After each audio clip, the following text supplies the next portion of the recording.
and because of the pencil marks on the offset, I know exactly where that row of holes is going to go. Now, when I do these things, I like to make sure where the stop and start points are going to be, and as I said before, you don't, over a bookcase this size, you don't want a tiny narrow little shelf, so we'll bring them in 1, 2, 3, 4, 5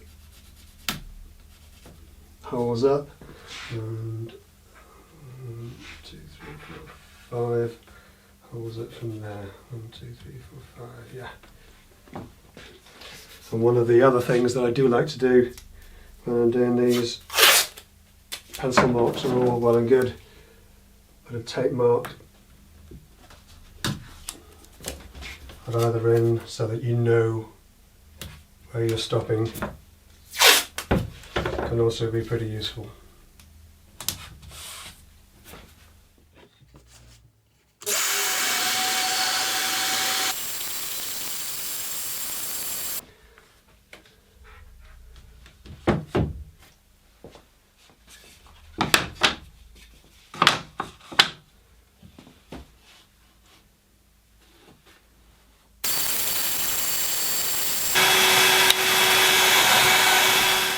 Now, fairly obviously, doing it this way, you kind of run out of space towards the end because there isn't enough stuff for your rail to lean against. But all you do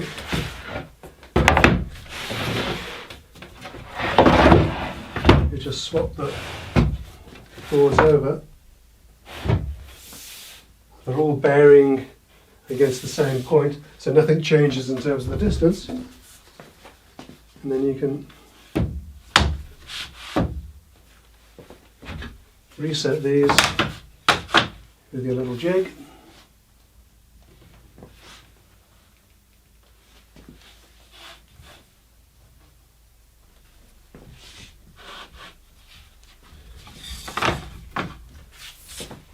And then you know you're good to go. With the bookcase out of the way, we repeat the process for the cabinet carcass. So I think that is all the machining done. I've got to drill, mark out hinge positions and hinges in the doors. That's what I've got to do. But other than that, we're ready to paint.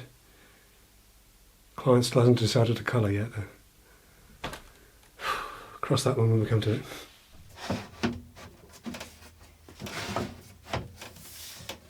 We pair up the doors to check they face off nicely and mark up the left and right hinge sides.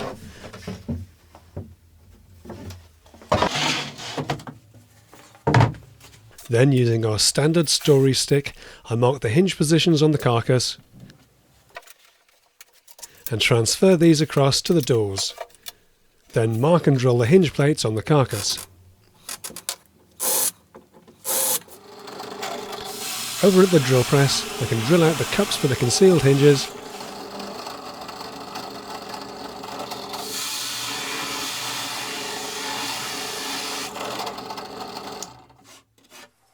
and not forgetting the old trick of marking the doors within the hinge cup. Using one of the hinges as a template, we can drill the hinge screws with a self-centering bit, checking the hinges are square with our simple hinge template.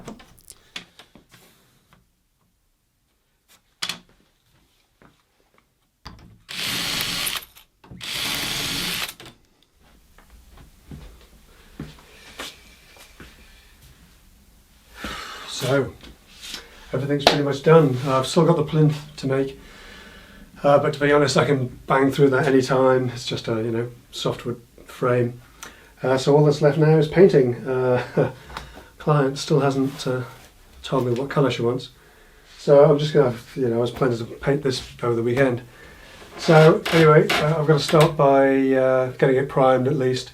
So I'll do my usual, fast forward through a lot of this because it's painting and you've seen it all before. And yeah, I'll see you on the other side.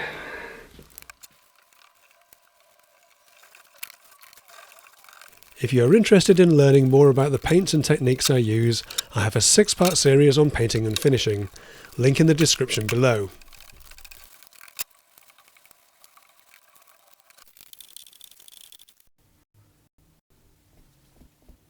With the primer touch dry, I can crack on with the plinth, and this is simply cut to size and screwed together in the usual way.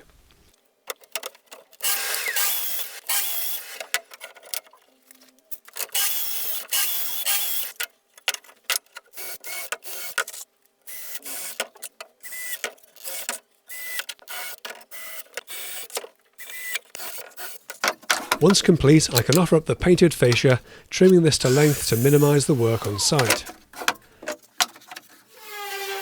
With the primer dry, everything gets a light sand or denib, including all the fiddly little bits of infill and the face frames.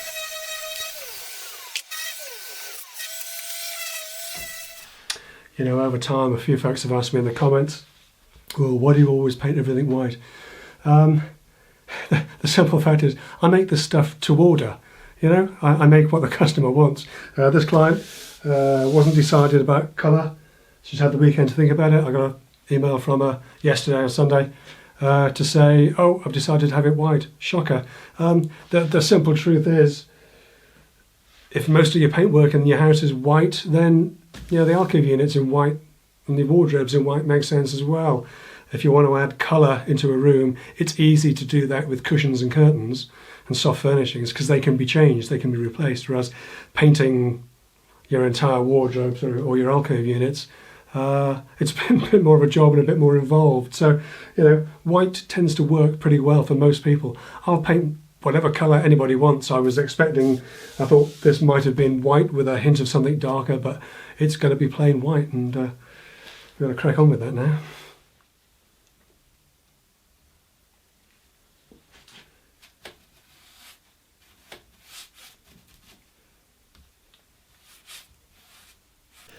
So with the colour decided, we can press on with the actual painting, taking it steady to achieve a nice even finish.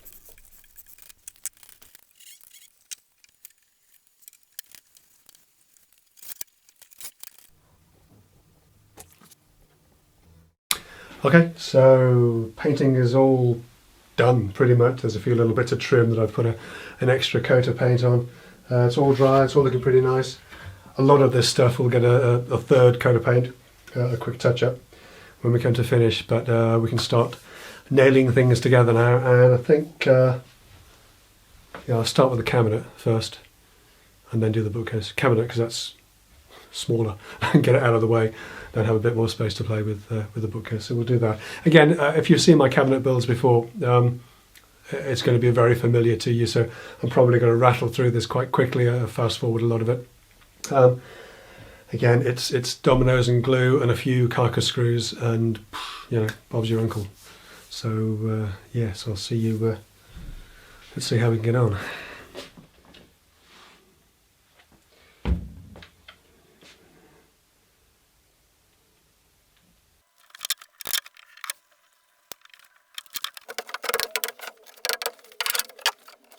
Whenever you got something like this, you've got to be very careful if you do need to move it around at all. There's an awful lot of leverage on this, and I know from experience it doesn't take much of a swing or a fall one way or the other for that side panel to just lever those dominoes and rip this side apart completely.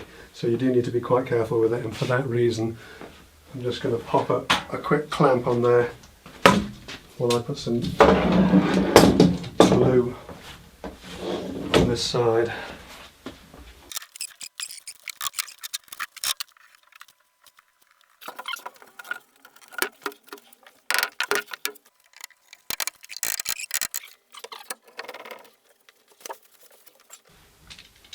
Incidentally, I always put, whenever you get these sort of clamps with a red tip to them, the soft Nomar tips, I've always found that the red ones sort of bleed a little bit. So a little piece of tape just wrapped around them means you sort of restrict the amount of damage that you're doing to the paintwork.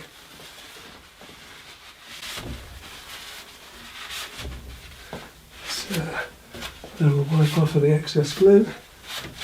We can leave that to set. We'll just pop a clamp in there as well, just to nip it all up. it'll pull square when the back goes on. It is a little bit way off actually. As I say, it'll pull square when we put the back on. But I might as well try and get it to halfway square to start with. Okay, give that 10 minutes. I'm going to press on with the rest of it.